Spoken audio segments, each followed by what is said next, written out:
Sério, a audácia de terminar um filme desse jeito...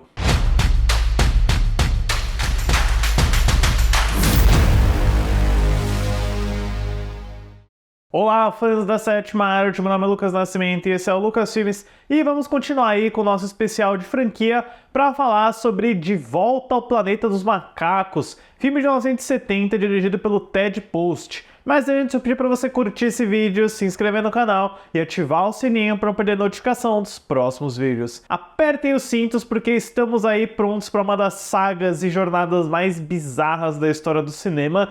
E a gente começa, obviamente, com aquele final icônico, imortal, perfeito do filme de 1968, quando o Taylor do Charlton Heston descobre que aquele planeta que ele julgava ser alienígena, dominado por planetas inteligentes, na verdade é uma versão futurista da Terra que foi devastada.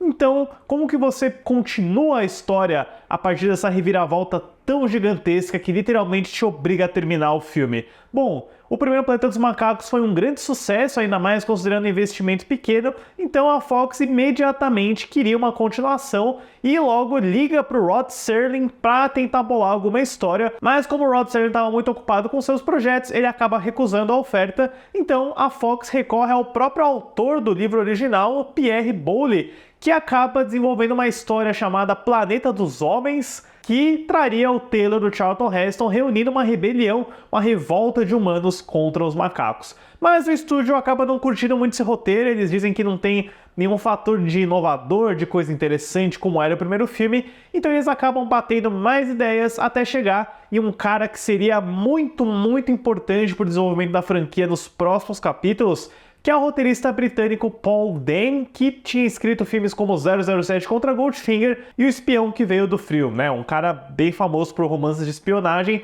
Ele escreve um novo roteiro a partir de ideias do produtor associado Mort Abrahams, e os dois trazem um fator muito importante da época, que é o medo da destruição atômica e da guerra nuclear. Tudo isso é muito explorado no roteiro desse segundo filme, que tem o título original de Beneath the Planet of the Apes, Por Baixo do Planeta dos Macacos. Mas a produção começa a enfrentar outras baixas, né? Primeiramente, o diretor Franklin Schaffner foi convidado para voltar, mas ele recusa porque ele estava ocupado com o Patton, que acabaria rendendo para ele vários Oscars, né? Então foi uma escolha sábia. O próprio Charlton Heston, estrela do primeiro filme, também não queria voltar, e depois de uma série de negociações, de grana, de um acordo de que o salário dele seria doado para caridade, ele topa voltar para uma participação bem menor, que acaba abrindo espaço para um novo protagonista, no caso vindo pelo ator de TV, o James Franciscus. E na direção, quem é contratado para substituir é o Ted Post, um diretor de TV conhecido por vários episódios de The Twilight Zone e que também trabalharia de forma não creditada no roteiro, já que ele tentaria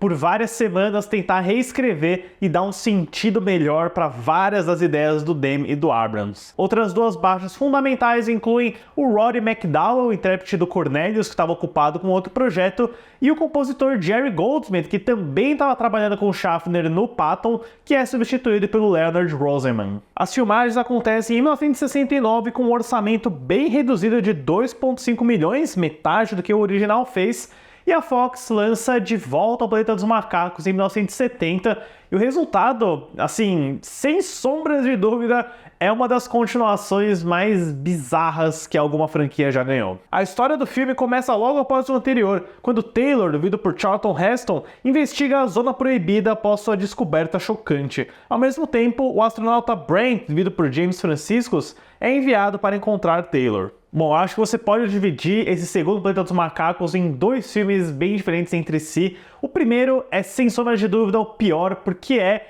a preguiçosa desculpa de uma continuação que está só repetindo os mesmos passos do original. No caso, a gente tem esse astronauta Brent, vivido pelo James Franciscus, que assim, é uma versão piorada do Taylor, ele tem o mesmo cabelo, a mesma barba, o mesmo comportamento. É quase como se o estúdio estivesse tentando enganar o pessoal de que o Charlton Heston vai ser o protagonista desse filme. Então você tem um personagem que é uma versão genérica do Taylor e que é bem mais desinteressante e que, pior, chega a passar por todos os mesmos passos do Taylor no primeiro. Ele tá lá, a nave cai, ele explora o planeta, ele encontra a Nova, ele é capturado pelos macacos, ele encontra a Zira, ele foge, ele também tem a descoberta de que esse planeta planeta é a Terra, só que tudo isso de uma forma bem mais acelerada e sem desenvolvimento. Não tem aquele senso de descoberta e de mistério que o Taylor teve no primeiro, até porque nós, como espectadores, já sabemos de tudo o que aconteceu. E eu acho que, assim, trazer a nova da Linda Harrison de volta pra mais papel de figuração, sabe? Ela não tem nada o que fazer nesse filme, ela ainda não aprendeu a falar. E você tem uma dinâmica muito parecida com o Brent e a Linda Harrison. Então,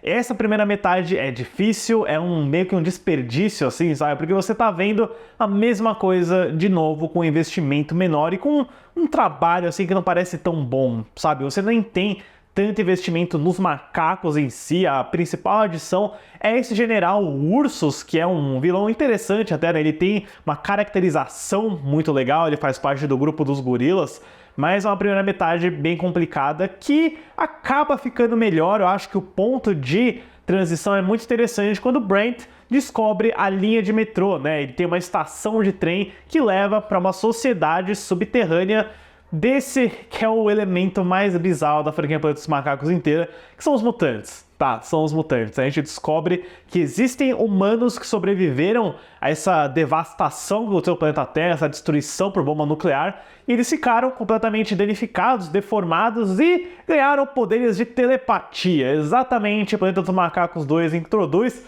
humanos telepatas embaixo da Terra.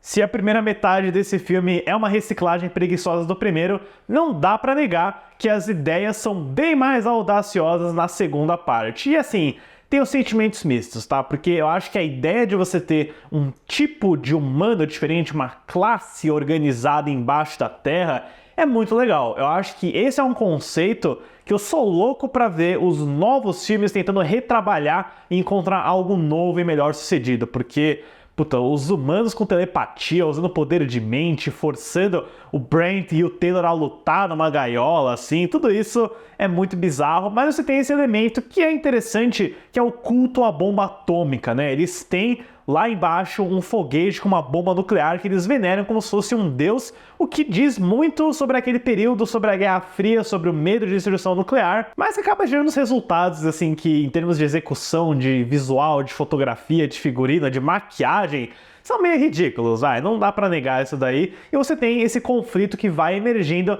entre os mutantes telepatas e os macacos inteligentes, e essa é uma das frases mais ridículas que eu já disse nesse canal. E assim, spoilers, eu tenho que falar de spoilers aqui porque finais de Planeta dos Macacos exigem que você fale sobre eles, né? Então, se o primeiro filme você tem essa revelação com a Estátua da Liberdade, que esse planeta é a Terra, o segundo filme, ele dá um dos maiores dedos do meio pro público que eu já vi na minha vida, que é, no meio da confusão, o Taylor e o Brent estão tentando fugir, tá rolando todo o conflito dos mutantes com os macacos, e o Taylor, né, ele toma um tiro, ele tem uma morte bem shakespeariana, e ele aciona o botão da morte que leva um míssil nuclear para destruir o planeta inteiro. Então, a Terra é destruída no final de De Volta ao Planeta dos Macacos da forma mais nihilista e anticlimática possível. Você nem vê a explosão, você vê uma tela em preta e um narrador que fala: é isso aí, a Terra foi destruída, adeus, e o filme acaba, não tem...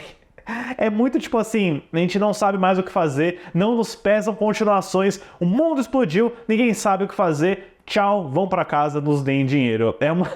É um final muito, muito absurdo, pessoal. É meio impressionante o quão frio, o quão não ligo pra nada é esse final. A Terra simplesmente explode, é isso, adeus. É meio revoltante, sabe? É meio revoltante, mas por um lado... penso, caraca, imagina se alguém faz isso hoje. Alguém lança um filme assim que sabe, tá, no Vingadores 2, o mundo acabou, explodiu, não tem esperança, tchau. Por um lado, existe um certo respeito rancoroso pelo que o final desse filme do Ted Post conseguiu fazer, mas não dá pra chamar como uma coisa boa, não. Olha, no geral, pessoal, De Volta ao Planeta dos Macacos é um filme bizarro, porque você vai ter, por metade dele, uma versão piorada do primeiro, e na segunda metade, uma continuação insana que você não poderia imaginar que seria possível, e que, assim...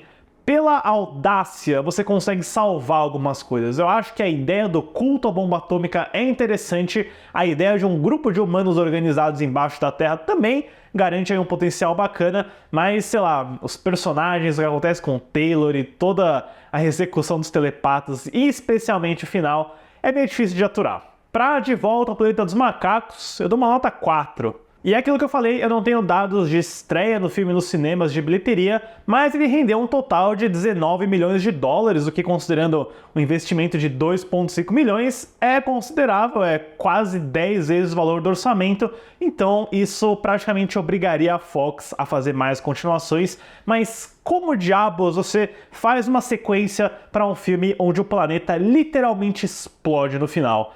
Para essa resposta, vocês vão ter que esperar o vídeo de Fuga do Planeta dos Macacos, que praticamente coloca a franquia num novo caminho e é o melhor caminho da franquia. Eu não vejo a hora de falar sobre esses dois próximos filmes. Mas é isso, pessoal. Deixem nos comentários depois o que vocês acharam de Volta ao Planeta dos Macacos, se vocês assistiram. E, por favor, comentem também o que vocês acham desse final absolutamente bombástico.